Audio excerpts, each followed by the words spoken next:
Hello guys, today we're going to see how to apply for the Chase Freedom Flex credit card. So it's a $200 bonus card. You get 5% cashback and you have 0% APR for 15 months. And all of this without any annual fee. It's $0 forever. So the first step is to go to Google and write Chase Freedom Flex card. Go on the first link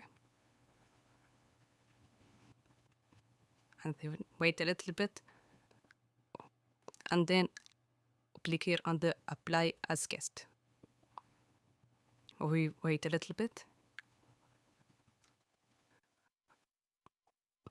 and then we fill this page with all of our informations to see if you are pre-approved for this credit card.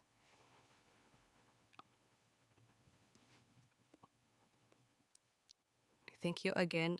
Please like and subscribe the video.